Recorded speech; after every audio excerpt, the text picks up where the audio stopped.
Hi everybody, welcome at this week's Sparkling Conversation. It's Delicia Babin today, and she's going to challenge us dare to bear. Thank you, Delicia. Good afternoon, all of you. You raised me with a challenge a few weeks ago and said I must talk about walking barefoot and why you should walk barefoot. So once I started reading, I saw there's quite a lot of research being done on this in a wide variety of professions. It's not just the health industry. All sorts of people are looking at it.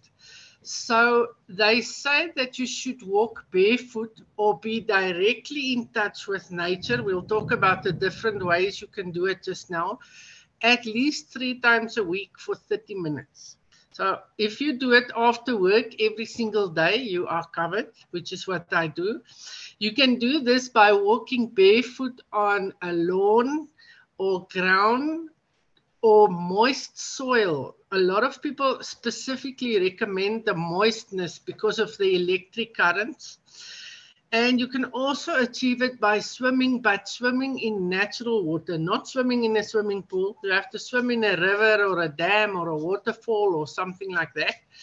And also if you sit against a tree.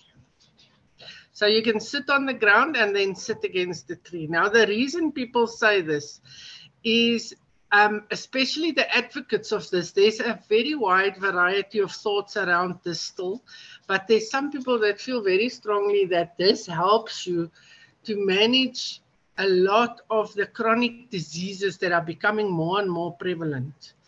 So they say that we've stopped doing this when we started walking with shoes and we started being inside of buildings and we sit on furniture that doesn't carry electric current. So if you think back at the days when you did science at school, you'll remember that every atom on Earth is balanced with a negative and a positive electron.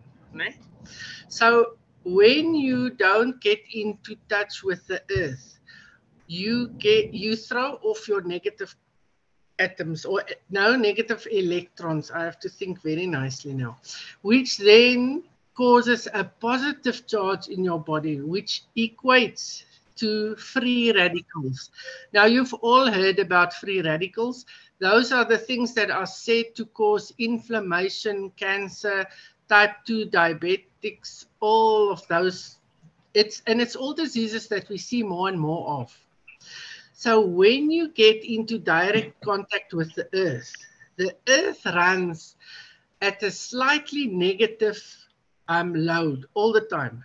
So it generates electrons that then neutralizes these free radicals. So it acts as an antioxidant. Now you've all read and heard that you can get antioxidants in through your diet, but you can also do it by just walking barefoot on the ground. So now this apparently regulates what they call a circadian rhythm in your body. So it helps you to equalize and find the balance between day and night. Now, there was also research done on people that work shifts. These kind of diseases are much more prevalent in people that work night shifts every now and again and day shifts on other days because their bodies lose that balance. So if they get directly into contact with nature in these ways that we've discussed, it means that their bodies can find their rhythm again. And this then helps them with managing things like inflammation. And a lot of us can feel this inflammation in our bodies. You feel your body's tired, your body's almost like burning sometimes.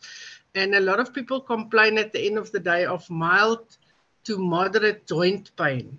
And all this is brought back to this current that you have in your body. Now, obviously, remember, I'm talking out of the point of view of these people that firmly believe in this. There's a lot of readings that you can do, and you'll find a lot of theories that says it's nonsense.